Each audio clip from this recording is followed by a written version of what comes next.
Hare Krishna. Hare Krishna. Hare Krishna. Om Namo Bhagavate Vasudevaya. Om Namo Bhagavate Vasudevaya. Om Namo Bhagavate Vasudevaya. Om Ajnanatimirandasya Jnananjanashalakaya Chakshudinmilitam Yena Tasmai Shri Gurave Namah. नमो विष्णुपादाय कृष्णप्रेष्ठाय भूतले श्रीमते भक्तिवेदांत स्वामिनिधि नामिने नमस्ते सारस्वते देवे गौरवाणी प्रचारिणे निर्विशेष शून्यवादी पाश्चात्य देशधारिणे जय श्री कृष्ण चैतन्य प्रभु नित्यानंद श्री अद्वैत गदाधर श्रीवासादि गौर भक्त वृंद हरे कृष्ण कृष्ण कृष्ण हरे हरे हरे राम राम राम हरे हरे हरे कृष्ण निगम कल्पतरोर्गलितं फलं सुखमुखामृतद्रव संयुतं पिबत भागवतं रसमालयं मुहुरहो रसिका भूरि भावुकाः नारायणं नमस्कृत्यं नरं चैव नरोत्तमं देवीं सरस्वतीं व्यासं ततो जयमुदीरयेत् नष्टप्रायेषु भद्रेषु नित्यं भागवत सेवया भागवते उत्तम श्लोके भक्तिर्भवति नैष्ठिकी कृष्णाय वासुदेवाय देवकी नन्दनाय च नन्दगोपकुमाराय गोविन्दाय नमो नमः हरे कृष्ण कृष्ण कृष्ण हरे हरे हरे राम राम राम हरे हरे ഹരേ കൃഷ്ണ. ശ്രീ ശ്രീ രാധാഗോവിന്ദ് ടെമ്പിൾ ഇസ്കോൺ ബാംഗ്ലൂരിന്റെ ഭാഗവതം ക്ലാസ്സിലേക്ക് എല്ലാവർക്കും സ്വാഗതം. ഹരേ കൃഷ്ണ. എല്ലാവർക്കും പ്രണാമം. ഹരേ കൃഷ്ണ. ഹരേ കൃഷ്ണ മാതാജി. പ്രണാമം മാതാജി. ഹരേ കൃഷ്ണ.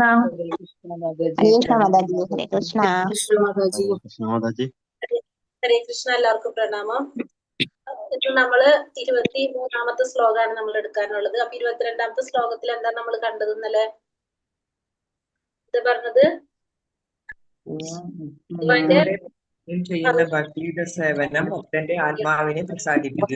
സേവനം പരമദിവ്യോത്തമ പുരുഷനായ ശ്രീകൃഷ്ണ ഭഗവാനെ അതീവ ആനന്ദത്തോടെ സമർപ്പിക്കുന്നു. അതുമൂലം അത്തരം ഭക്തിയുത സേവനം ആത്മാവിനെ ഉത്കണ്ഠബദ്ധമാക്കുന്നു. അതായത് ഭക്തിയുത സേവനം, ഭഗവാന് സേവനം ചെയ്ത് കഴിഞ്ഞാല് എന്താണ് സംഭവിക്കുന്നത്? ആത്മാവിന് സന്തോഷപ്പെടും അല്ലെ? ആത്മാവിന്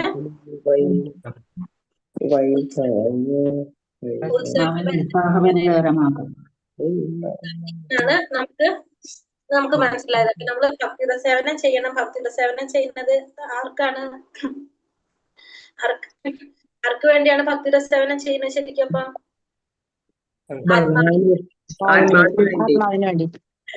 ആത്മാവിന് വേണ്ടിയിട്ടാണ് ഭക്തിയുത സേവനം ചെയ്യുന്നത്. അപ്പൊ ഭക്തിയുത സേവനം ചെയ്യുമ്പോ ആത്മാവിന് എന്താണ്? ഉത്സാഹഭരിതരാകാണ് ചെയ്യുന്നത്. ബാക്കി എന്ത് ചെയ്താലും ആത്മാവിന് സന്തോഷം ഉണ്ടാവില്ല. ഭക്തിയുത സേവനം ചെയ്താൽ മാത്രമാണ് ആത്മാവിന് സന്തോഷം ഉണ്ടാവുന്നത്. ഒരു മിനിറ്റ്, ഷെയർ ചെയ്യാനായിട്ട് അതിന് പറ്റുന്നില്ല.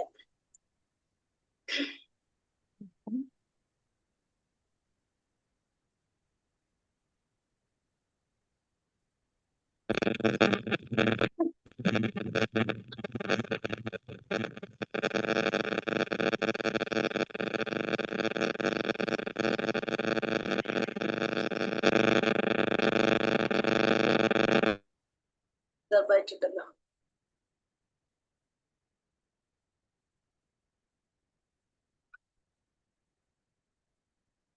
ശ്ലോകം 23-ലേക്ക് പോകാം. ഓം നമോ ഭഗവതേ വാസുദേവായ. സത്വം രജസ്തമ ഇതി പ്രകൃതേർഗുണാസ്തൈ യുക്താ പരപുരുഷ ഏക ഇഹാസ്യ ധത്തേ സ്ഥിത്യാദയോ ഹരിവിരഞ്ചി ഹരേതി സംജന ശ്രേയാംസി തത്ര ഖലു സത്വതനോർനൃണാം സ്യുഃ സത്വം രജസ്തമ ഇതി പ്രകൃതേർഗുണാസ്തൈ യുക്താ പരപുരുഷ ഏക ഇഹാസ്യ ധത്തേ സ്ഥിത്യോദയേ ഹരിവിരഞ്ചി ഹരേതി സംജന ശ്രേയാംസി തത്ര ഖലു സത്വതോർനൃണാം സ്യുഃ. ഹരേ കൃഷ്ണ. ചൊല്ലാം. ഹരേ കൃഷ്ണ.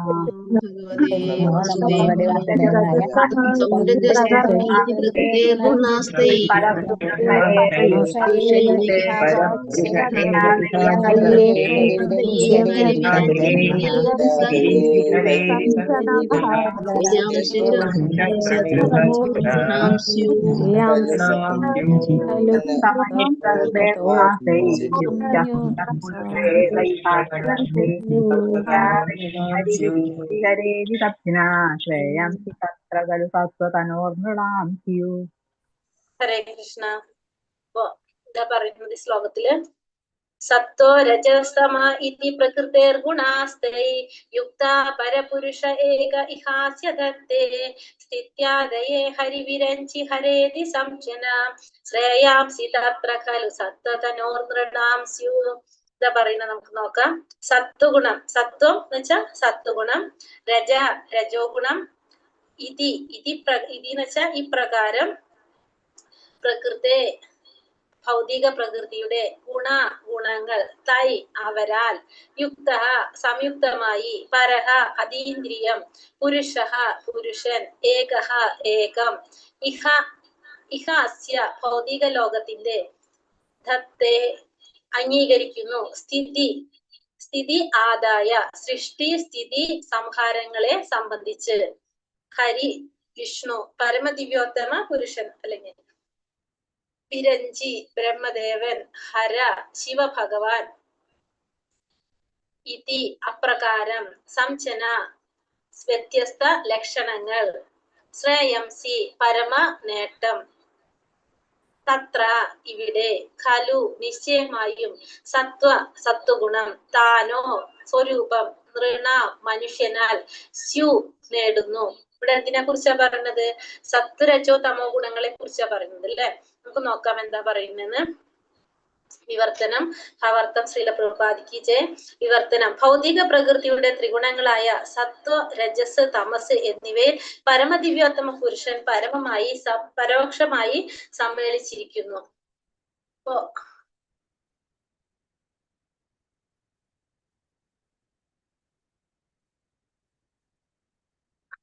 പറഞ്ഞതോടെ മാത്രമല്ല, ഭൗതിക പ്രപഞ്ചത്തിന്റെ സൃഷ്ടി സ്ഥിതി സംഹാരങ്ങൾക്കായി ഭഗവാൻ ബ്രഹ്മ വിഷ്ണു ശിവൻ എന്നീ ഗുണപരങ്ങളായ 3 രൂപങ്ങൾ സ്വീകരിച്ചിരിക്കുന്നു. ഈ 3 സ്വരൂപങ്ങളിലും സത്വഗുണ പ്രധാനിയായ വിഷ്ണു ഭഗവാനിൽ നിന്നും പരമക്ഷേമം നേടാൻ കഴിയുന്നു. എന്താ പറയുന്നത് ഇവിടെ വിവർത്തനത്തില്? ഭൗതിക പ്രകൃതിയുടെ ത്രിഗുണങ്ങൾ ഏതൊക്കെയാണ്? സത്വം രജസ് തമസ്. ഈ 3 ഗുണങ്ങളില് പരമദിവ്യോത്തമ പുരുഷൻ ഭഗവാൻ പരോക്ഷമായി സമ്മേളിച്ചിരിക്കുന്നു. അപ്പൊ ഭഗവാൻ എവിടെയാണ്? എല്ലാം ഭഗവാന്റെ സൃഷ്ടി തന്നെയാണ്. ഭഗവാൻ എല്ലാത്തിലും എങ്ങനെയാണ്? പരോക്ഷനായിട്ടാണ് ഭഗവാൻ കാണപ്പെടുന്നത് അല്ലെ. പ്രത്യക്ഷത്തിൽ ഭഗവാൻ ഉണ്ടാവില്ല, പക്ഷെ പരോക്ഷത്തില് എല്ലാം ഭഗവാന്റെ നിയന്ത്രണത്തിലാണ്. നമ്മളൊരു 1-ാമത്തെ അധ്യായത്തിൽ നമ്മൾ കണ്ടിട്ടുണ്ടായിരുന്നു, ഒരു എഞ്ചിനീയർ എക്സാമ്പിൾ പറഞ്ഞിട്ടുണ്ടായിരുന്നു അല്ലെ. ഒരു എഞ്ചിനീയർ എങ്ങനെയായിരിക്കും ആ വീട് അല്ലെങ്കിൽ ഒരു കെട്ടിടം പണിയുമ്പോൾ ആ എഞ്ചിനീയർ അവിടെ വരുന്നുണ്ടാവില്ല, പക്ഷെ അതിന്റെ ഓരോ മുക്കും മൂലം ആർക്ക് പരിചയം ഉണ്ടാവും? ആ എഞ്ചിനീയർക്ക് പരിചയം ഉണ്ടാവും. കാരണം അദ്ദേഹത്തിന്റെ നിയന്ത്രണത്തിലായിരിക്കും അതിന്റെ ഓരോ ഭാഗങ്ങളും പണി ചെയ്യുന്നത്, നടക്കുന്നത്. അപ്പൊ അതേപോലെ തന്നെയാണ് ഭഗവാൻ ഇവിടെ എല്ലാത്തിലും പരോക്ഷമായിട്ട് ഭഗവാൻ എന്തുണ്ട്? ഭഗവാൻ എല്ലാത്തിലും പരോക്ഷമായിട്ട് പങ്കുണ്ടാവും. എല്ലാവരും പരോക്ഷമായിട്ടാണ് ഭഗവാൻ സമ്മേളിച്ചിരിക്കുന്നതെന്ന് പറയാണ്. മാത്രമല്ല, ഭൗതിക പ്രപഞ്ചത്തിന്റെ സൃഷ്ടി സ്ഥിതി സംഹാരങ്ങൾക്കായി ഭഗവാൻ 3 അവതാരങ്ങൾ എടുക്കുകയാണ് അല്ലെ. ബ്രഹ്മ വിഷ്ണു ശിവൻ എന്ന ഗുണപരങ്ങളായ 3 രൂപങ്ങൾ സ്വീകരിച്ചിരിക്കുന്നു. ഈ 3 സ്വരൂപങ്ങളിലും സത്വഗുണ പ്രധാനിയായ വിഷ്ണു ഭഗവാനിൽ നിന്നും പരമക്ഷേമം നേടാൻ കഴിയുന്നു. അപ്പോ ഈ ഭൗതിക പ്രപഞ്ചത്തിന്റെ സൃഷ്ടി സ്ഥിതി സംഹാരങ്ങൾക്കായിട്ട് ഭഗവാന്റെ അവതാരം അവതാരം എടുക്കുന്ന ഏതാണ്? നമ്മൾ പറഞ്ഞു ഗുണാവതാരം അല്ലെ. ഭഗവാന്റെ ഗുണാവതാരത്തെ കുറിച്ച് നമ്മൾ കണ്ടു. ഭഗവാന്റെ അവതാരങ്ങൾ നമ്മൾ 6 ആക്കി തിരിച്ചിട്ടുണ്ടായിരുന്നു. ഏതൊക്കെയായിരുന്നു? ഓർമ്മയുണ്ടോ? ഗുണാവതാരം, ശക്തിയാവേശാവതാരം, പുരുഷാവതാരം, അനന്തരാവതാരം, ലീലാവതാരം, ഗുണാവതാരം, യുഗാവതാരം. 6 അതില് ഇവിടെ ഏതിനെ കുറിച്ചാ പറയുന്നത്? ഗുണാവതാരത്തെ കുറിച്ചാണ് പറയുന്നത് അല്ലെ. ഭഗവാൻ ഗുണാവതാരം എടുക്കാണ്. ഗുണാവതാരം എടുക്കുന്നത് ഏത് രൂപത്തിലാണ്?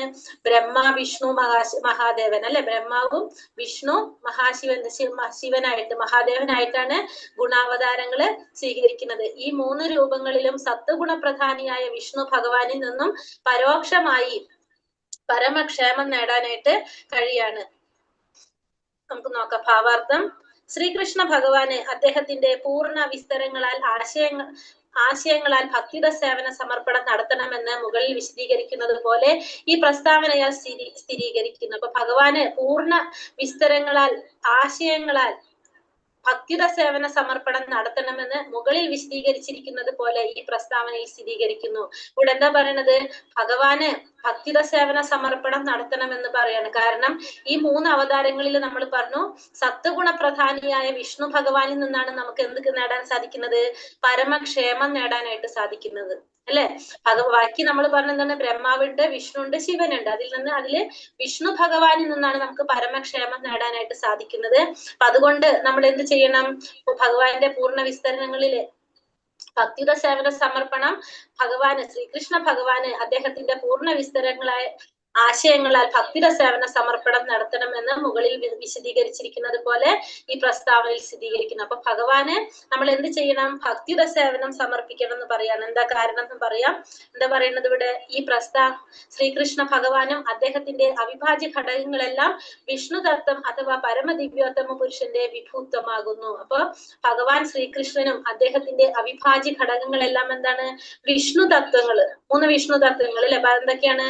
കാരണോദകശായ വിഷ്ണു, ക്ഷീരോദകശായ വിഷ്ണു, ഗർഭോദകശായ വിഷ്ണു അഥവാ പരമ ദിവ്യോത്തമ പുരുഷന്റെ വിഭൂതികളാണ് ഇത്. ഈ 3 വിഷ്ണു തത്വങ്ങള് ശ്രീകൃഷ്ണ ഭഗവാനിൽ നിന്ന് ആരംഭിക്കുന്ന പരമ ദിവ്യോത്തമ പുരുഷന്റെ 2ാമത്തെ അവതാരം ബലദേവനിൽ നിന്ന് സംകർഷണനും വീണ്ടും സംകർഷനിൽ നിന്നും വിഷ്ണു പുരുഷ അവതാരങ്ങളും എന്നിങ്ങനെ പരമ ദിവ്യോത്തമ പുരുഷന്റെ അവതാരങ്ങൾ വിസ്തൃതമാകുന്നു. അപ്പൊ ഇവിടെ എന്താ പറയുന്നത്? ശ്രീകൃഷ്ണ ഭഗവാനിൽ നിന്ന് ആരംഭിക്കുന്ന പരമപുരുഷന്റെ 2ാമത്തെ അവതാരം നമ്മൾ പറഞ്ഞല്ലോ അല്ലെ? ഭഗവാന്റെ ആദ്യത്തെ രൂപവിസ്തരണമാണ് ആര്? ബലദേവൻ അല്ലെങ്കിൽ ബലരാമൻ എന്ന് പറഞ്ഞു. ആ ബലരാമനിൽ നിന്നാണ് ആര് വരുന്നത്? സംകർഷണൻ. സംകർഷണിൽ നിന്ന് വീണ്ടും ഒരു സംഘർഷണം ഉണ്ടാകാണ്. ആ സംഘർഷണിൽ നിന്നാണ് എന്ത് വരുന്നത്? ഭഗവാന്റെ പുരുഷാവതാരങ്ങൾ വരുന്നത്. കാരണോദകശായ വിഷ്ണു, ഗർഭോദകശായ വിഷ്ണു, ക്ഷീരോദകശായ വിഷ്ണു വരുന്നത്. അങ്ങനെ ആ ക്ഷീരോദകശായ വിഷ്ണുവിൽ നിന്നാണ് പിന്നെ ബാക്കി ഭഗവാന്റെ അവതാരങ്ങളെല്ലാം വരുന്നത്. അങ്ങനെ ഭഗവാന്റെ രൂപവിസ്തരണങ്ങള് വരികയാണ് ചെയ്യുന്നത്. വിഷ്ണു അഥവാ ഭൗതിക ലോകത്തിലെ സത്വഗുണപ്രധാനിയായ ദേവൻ ക്ഷീരോദകശായ വിഷ്ണു അഥവാ പരമാത്മാവ് എന്നറിയപ്പെടുന്ന പുരുഷാവതാരമാകുന്നു. അപ്പൊ അവിടെ എന്താ പറയുന്നത്? ഭൗതിക ലോകത്തിലെ വിഷ്ണു അഥവാ ഭൗതിക ലോകത്തിലെ സത്വഗുണപ്രധാനിയായ ദേവൻ. ഇപ്പൊ നമ്മൾ പറഞ്ഞല്ലേ സത്വം, രജോ, തമസ്, ഈ 3 ഗുണത്തില് വിഷ്ണു ആണ് എന്ത് ചെയ്യുന്നെന്ന് പറഞ്ഞു? സത്വഗുണത്തിന്റെ അധിപൻ വിഷ്ണു ആണ്. വിഷ്ണു എന്ന് പറയുന്നത് ഏത് മൂർത്തി രൂപമാണ്? ഭഗവാന്റെ ക്ഷീരോദകശായ വിഷ്ണു ആണ്. അപ്പൊ നമുക്ക് ഇത്ര അറിയുള്ളൂ, ഭഗവാൻ വിഷ്ണു ആണ് സത്വഗുണത്തിന്. നമ്മൾ പണ്ടേ കേട്ടിട്ടുള്ളത് അതാണ് അല്ലെ? 3 ഭഗവാന്റെ സൃഷ്ടി, സ്ഥിതി, സംഹാരങ്ങൾ നടത്തുന്നത്. സൃഷ്ടി നടത്തുന്നത് ആരാണ്? ബ്രഹ്മാവ്. സ്ഥിതി നടത്തുന്നത് വിഷ്ണു. സംഹരിക്കുന്നത് മഹാദേവൻ. അത്ര കേട്ടിട്ടുള്ളൂ നമ്മള്. പക്ഷെ ഇപ്പൊ നമുക്ക് മനസ്സിലാവണം ഇത് 3 ആരുടെ തന്നെ അവതാരങ്ങളാണ്? ഭഗവാന്റെ തന്നെ അവതാരങ്ങളാണ്. അതില് വിഷ്ണു എന്ന് പറയുന്നത് ഏത് വിഷ്ണു ആണ്? ക്ഷീരോദകശായ വിഷ്ണു ആണ് ഭഗവാന്റെ സ്ഥിതി നടത്തുന്നത്. അവിടെ സ്ഥിതി നടത്തുന്നത് ആരാണ്? ഭഗവാന്റെ ക്ഷീരോദകശായ വിഷ്ണു ആണ് നടത്തുന്നത്. ഭഗവാന്റെ തന്നെ പ്രതിനിധി ആയിട്ടുള്ള ക്ഷീരോദകശായ വിഷ്ണു ആണ് സ്ഥിതി നടത്തുന്നത്. വിഷ്ണു അഥവാ ഭൗതിക ലോകത്തിലെ സത്വഗുണ പ്രതിനിധിയായ ദേവൻ ക്ഷീരോദകശായ വിഷ്ണു അഥവാ പരമാത്മാവ്. ക്ഷീരോദകശായ വിഷ്ണു ആണ് നമുക്കറിയാം നമ്മുടെ എല്ലാം ഉള്ളിൽ ആരായിട്ടിരിക്കുന്നത്? പരമാത്മാ രൂപത്തിലിരിക്കുന്നത് ക്ഷീരോദകശായ വിഷ്ണു തന്നെയാണ്. പരമാത്മാവ് എന്നറിയപ്പെടുന്ന പുരുഷാവതാരമാകുന്നു. ബ്രഹ്മദേവൻ രജോ ഗുണപ്രധാനിയായും ശിവഭഗവാൻ തമോ ഗുണപ്രധാനിയായും. അപ്പോ തമോ ഗുണത്തിന്റെ അധിപൻ ആരാണ്? മഹാദേവനും. രജോ ഗുണത്തിന്റെ അധിപനായിട്ട് ആരാണ് പറയുന്നത്? ബ്രഹ്മദേവനുമാണ്. അപ്പൊ രജോ ഗുണത്തിന്റെ അധിപൻ ബ്രഹ്മദേവനും, പിന്നെ തമോ ഗുണത്തിന്റെ അധിപൻ മഹാദേവനും, സത്വഗുണത്തിന്റെ അധിപൻ ആരാണ്? അപ്പോ വിഷ്ണുവാണ്. വിഷ്ണു എന്ന് പറയുമ്പോൾ നമുക്ക് അറിയണം ആരാണത്? ക്ഷീരോദകശായി വിഷ്ണുവാണ് അവിടെ പറയുന്നത്. ഈ ഭൗതിക ലോകത്തിലെ ത്രിഗുണങ്ങളുടെ 3 വകുപ്പ് തലവന്മാരാണ് ഈ ദേവന്മാർ. അപ്പൊ ഈ ഭൗതിക ലോകത്തിലെ ഈ 3 ഗുണങ്ങൾ നമുക്കറിയാം. ഈ ത്രിഗുണങ്ങൾ എവിടെയാ കാണുന്നത്? ഭൗതിക ലോകത്തിലാണ് അല്ലെ. ഈ ഭൗതിക ലോകത്തിലാണ് ത്രിഗുണങ്ങൾ കാണുന്നത്. അപ്പൊ ഈ ത്രിഗുണങ്ങളുടെ അധിപനാണ് ഇത് ഈ 3 ദേവന്മാര്. വിഷ്ണു, ബ്രഹ്മ, വിഷ്ണു, മഹേശ്വരന്മാര് ഈ ത്രിഗുണങ്ങളുടെ അധിപന്മാരാണ്. വിഷ്ണുവിന്റെ സത്വഗുണത്താൽ സൃഷ്ടികർമ്മം സംഭവ്യമാകുന്നു. അപ്പൊ വിഷ്ണു എന്ത് ചെയ്യണം? സൃഷ്ടികർമ്മം നിർവഹിക്കുന്നത് വിഷ്ണുവിന്റെ സത്വഗുണത്തില് സൃഷ്ടി കർമ്മ സംഭവ്യമാകുന്നു. ഉന്മൂലനം ആവശ്യമായി വരുമ്പോൾ ശിവദേവൻ താണ്ഡവ നൃത്തത്താൽ ആ കർമ്മം നിറവേറ്റുന്നു. ഭൗതികവാദികളും മൂഢന്മാരും ബ്രഹ്മദേവനെയും ശിവദേവനെയും യഥാനുക്രമം ഉപാസിക്കുന്നു. അപ്പൊ നമുക്കറിയാം സൃഷ്ടി, സ്ഥിതി, സംഹാരം. സൃഷ്ടി നടത്തുന്നത് ആരാണ്? ബ്രഹ്മാവാണ് നടത്തുന്നത്. ഭഗവാന്റെ ഇച്ഛപ്രകാരമാണ് ആര് നടത്തുന്നത്? അത് ബ്രഹ്മാവ് നടത്തുന്നത്. ഇപ്പൊ നമ്മൾ പറഞ്ഞു ഈ ഭൗതിക ലോകം, നമ്മളെ പോലുള്ളവർക്ക് ഭൗതിക ലോകം ആവശ്യമായി വന്നപ്പോ ഭഗവാൻ ആരോടെ പറഞ്ഞത് ഭൗതിക ലോകം വേണമെന്ന്? ബ്രഹ്മാവിനോട് പറഞ്ഞ് ബ്രഹ്മാവാണ് ഭൗതിക ലോകത്തെ സൃഷ്ടിക്കുന്നത്. അപ്പൊ ശരിക്കും ആര് തന്നെയാണ് ഇതൊക്കെ നടത്തുന്നത്? ഭഗവാൻ തന്നെയാണ്. പക്ഷെ ഭഗവാൻ അതിനായിട്ട് ഓരോരുത്തരെ നിയമിച്ചിരിക്കുകയാണ്. അപ്പൊ ബ്രഹ്മാവിനാലാണ് ഭഗവാൻ എന്ത് നടത്തുന്നത്? സൃഷ്ടി നടത്തുന്നതും പിന്നെ ശിവൻ താണ്ഡവം നടത്തുന്നത്. അതായത് താണ്ഡവത്തിലൂടെ, അതായത് എപ്പോഴാണ് സംഹാരം ആവശ്യമായി വരുന്നത് അപ്പോ ഭഗവാൻ ആരാല നിർവഹിക്കാണ്? മഹാദേവനാൽ അത് നിർവഹിക്കുകയാണ്. എപ്പോഴാണ് സംഹാരം ആവശ്യം വരുന്നത് അപ്പൊ മഹാദേവനാൽ ഭഗവാൻ എന്ത് നിർവഹിക്കുകയാണ്? അവിടെ താണ്ഡവത്തിലൂടെ സംഹാരം നിർവഹിക്കുകയാണ്. എന്നാൽ ശുദ്ധ അതീന്ദ്രിയവാദികൾ സത്വഗുണ പ്രധാന സ്വരൂപമായ വിഷ്ണു ഭഗവാനെയും അദ്ദേഹത്തിന്റെ അസംഖ്യ രൂപങ്ങളെയും ആരാധിക്കുന്നു. പക്ഷെ ശുദ്ധ അതീന്ദ്രിയവാദികൾ എന്താ ചെയ്യുന്നത്? സത്വഗുണ പ്രധാന സ്വരൂപമായിട്ടുള്ള വിഷ്ണു ഭഗവാനെയും അദ്ദേഹത്തിന്റെ അസംഖ്യം രൂപങ്ങളെയും ആരാധിക്കുന്നു. അപ്പൊ അതീന്ദ്രിയവാദികള് ആരെയാണ് ആരാധിക്കുന്നത്? സത്വഗുണത്തിന്റെ സ്വരൂപനായിട്ടുള്ള ഭഗവാൻ വിഷ്ണുവിനെ ആരാധിക്കും. അല്ലെങ്കിൽ അദ്ദേഹത്തിന്റെ രൂപവിസ്തരണങ്ങൾ, അദ്ദേഹത്തിന്റെ അസംഖ്യം അവതാരങ്ങളുണ്ട്, ആ അവതാരങ്ങളെ ആരാധിക്കാണ്. വിഷ്ണു ഭഗവാൻ ദശലക്ഷക്കണക്കിന് പൂർണ്ണ രൂപങ്ങളിലും പാർത്ഥക്യ രൂപങ്ങളിലും അവതരിച്ചു. അപ്പൊ ഭഗവാൻ വിഷ്ണു ദശലക്ഷക്കണക്കിന് പൂർണ്ണ രൂപങ്ങളിലും, ഭഗവാന്റെ കുറെ അവതാരങ്ങളുണ്ട്, നമ്മൾ അടുത്ത അധ്യായത്തിൽ നമ്മൾ അത് കാണും. ഭഗവാന്റെ പൂർണ്ണ രൂപങ്ങളില് ഭഗവാൻ അവതരിച്ചു. പിന്നെ പാർത്ഥക്യ രൂപത്തിലും അവതരിച്ചു. ഭഗവാന്റെ അംശമായിട്ടും ഭഗവാൻ അവതരിച്ചു. ഭഗവാന്റെ അംശാവതാരങ്ങൾ ആരാണ്? ജീവാത്മാക്കൾ അല്ലെ. ഭഗവാന്റെ അംശമാണ് നമ്മളെല്ലാവരും തന്നെ. പൂർണ്ണ രൂപങ്ങളെ പരമദിവ്യോത്തമ പുരുഷൻ എന്നും പാർത്ഥക്യ രൂപങ്ങളെ ജീവാത്മാക്കൾ എന്നും വിളിക്കുന്നു. അപ്പൊ ഭഗവാന്റെ പൂർണ്ണ രൂപങ്ങൾ എന്താ വിളിക്കുന്നത്? പരമദിവ്യോത്തമ പുരുഷൻ എന്നും പാർത്ഥക്യ രൂപങ്ങളെ ജീവാത്മാക്കൾ എന്നും വിളിക്കുന്നു. ജീവാത്മാവിനും പരമപുരുഷനും അവരുടേതായ യഥാർത്ഥ ആത്മീയ സ്വരൂപമുണ്ട്. അപ്പൊ എല്ലാവർക്കും, ജീവാത്മാവിനായാലും ഭഗവാനായാലും പരമാത്മാവിനായാലും എന്തുണ്ട്? യഥാർത്ഥമായിട്ടുള്ള ആത്മീയ സ്വരൂപങ്ങൾ എല്ലാത്തിനും ഉണ്ട്. ജീവാത്മാക്കൾക്കുണ്ട്, പരമപുരുഷനുണ്ട്. കാരണം നമ്മൾ പറഞ്ഞു, ജീവാത്മാക്കൾ ഈ ഭൗതിക ലോകത്തിൽ വരുമ്പോഴാണ് അവർക്ക് എന്ത് സംഭവിക്കുന്നത്? മായയിൽ അകപ്പെട്ടു പോകുന്നത്. ആ ജീവാത്മാക്കള് ഭഗവാന്റെ തന്നെ ഗുണത്തിൽ തുല്യമാണ്, അളവിലാണ് വ്യത്യാസം നമ്മൾ കണ്ടു. അപ്പൊ ജീവാത്മാക്കള് ഈ ഭൗതിക ലോകത്തിൽ വരുമ്പോഴാണ് അവർക്ക് എന്ത് സംഭവിക്കുന്നത്? അവർക്ക് പതനം സംഭവിക്കുന്നത്. പക്ഷെ അല്ലെങ്കിൽ ജീവാത്മാക്കൾക്കും എന്തുണ്ട്? ആത്മീയമായ സ്വരൂപമുണ്ട്. ജീവാത്മാക്കൾ വല്ലപ്പോഴും ഒക്കെ മായാശക്തിക്ക് അധീനരാകുന്നു. കാരണം ഈ ഭൗതിക ലോകത്തിൽ വരുമ്പോ ആ മായയ്ക്ക് അധീനപ്പെട്ടു പോകാണ് ആര്? ജീവാത്മാക്കൾ. എന്നാൽ വിഷ്ണു രൂപങ്ങൾ സദാ ഈ മായാശക്തിയുടെ നിയന്ത്രകരാണ്. പക്ഷെ വിഷ്ണു രൂപങ്ങൾ എങ്ങനെയാണ് ഈ മായാശക്തിയെ നിയന്ത്രിക്കുന്നത്? ആരാണ്? ഭഗവാന്റെ വിഷ്ണു രൂപങ്ങളാണ് ഈ മായാശക്തിയെ നിയന്ത്രിക്കുന്നത്. ഭഗവാന്റെ ഈ വിഷ്ണു രൂപങ്ങളാണ്.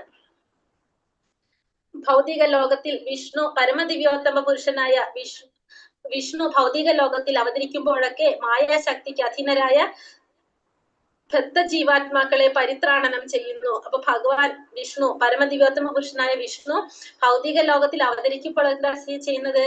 മായാശക്തിക്ക് അധീനരായിട്ടുള്ള ജീവാത്മാക്കൾക്ക് പരിത്രാണനം ചെയ്യാണ് ചെയ്യുന്നത്. പ്രഭുക്കന്മാരായി തീരുക എന്ന ലക്ഷ്യത്തോടെ അത്തരം ജീവാത്മാക്കൾ ഭൗതിക ലോകത്തിൽ ആവിർഭവിക്കുകയും ഭൗതിക പ്രകൃതിയുടെ ത്രിഗുണങ്ങളിൽ അകപ്പെടുകയും ചെയ്യുന്നു. അപ്പോ ഇവിടെ എന്താ പറഞ്ഞത്? പ്രഭുക്കന്മാരായിട്ട് തീരുക എന്ന ലക്ഷ്യത്തോടെ ജീവാത്മാക്കൾ ഭൗതിക ലോകത്തിൽ ആവിർഭവിക്കുക ചെയ്യുന്നത്. പക്ഷെ നമ്മൾ പറഞ്ഞല്ലേ, എന്തുകൊണ്ടാണ് ഭൗതിക ലോകത്തിൽ അവതരിക്കേണ്ടതായിട്ട് വരുന്നത്? നമുക്ക് ഭഗവാനോട് അസൂയ തോന്നിയിട്ട്. കാരണം അല്ലെങ്കിൽ നമുക്കും എന്താ ആഗ്രഹം വരാണ്? ഭഗവാനെ പോലെ ആവണം നമുക്കൊരു ആഗ്രഹം വന്നപ്പോഴാണ് നമ്മൾ ഈ ഭൗതിക ലോകത്തിൽ വരുന്നത്.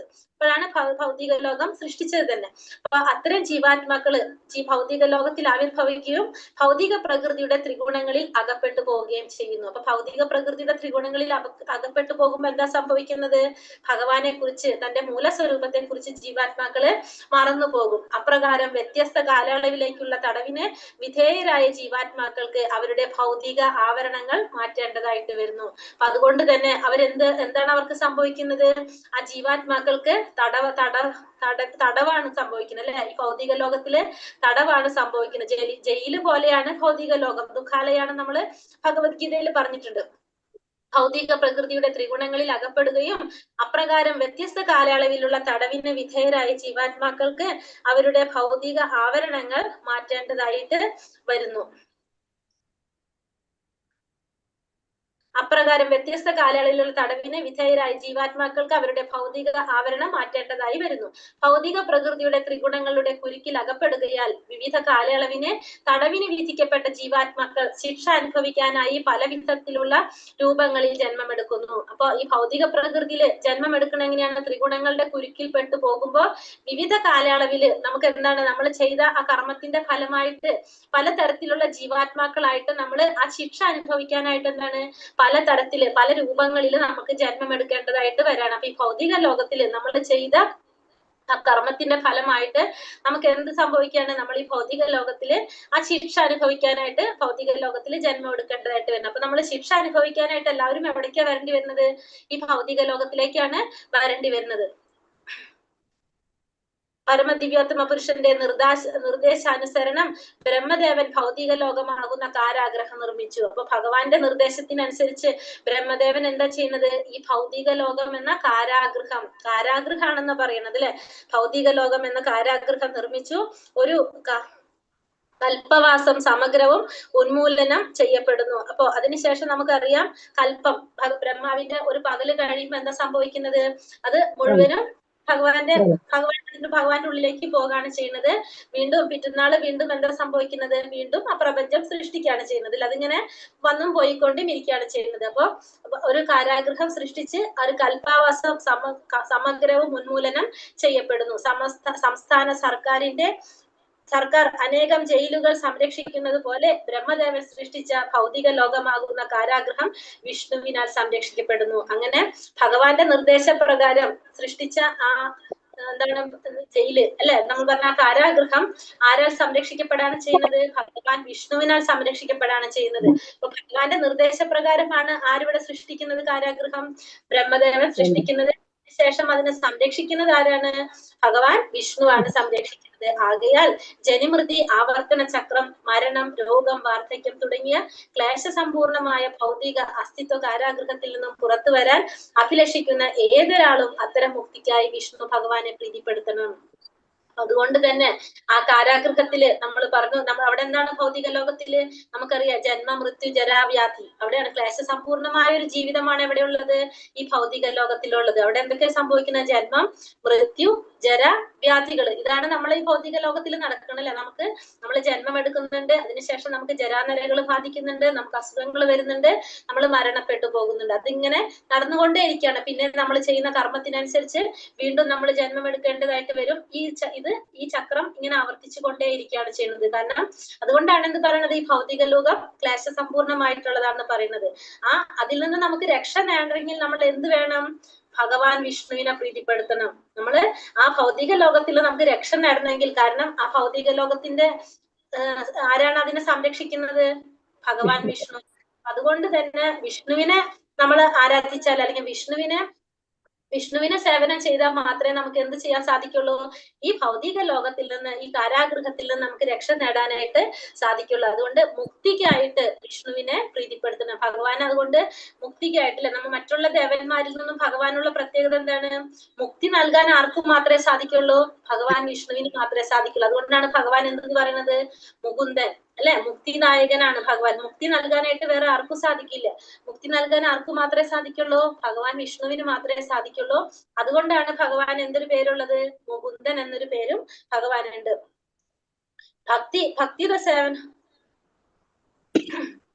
ഭക്തിയുടെ സേവന പ്രവർത്തനത്താൽ മാത്രമേ വിഷ്ണു ഭഗവാനെ ആരാധിക്കാനാവൂ. അപ്പൊ ആ വിഷ്ണുവിനെ പ്രീതിപ്പെടുത്തണമെങ്കിൽ നമുക്ക് എന്ത് വേണം?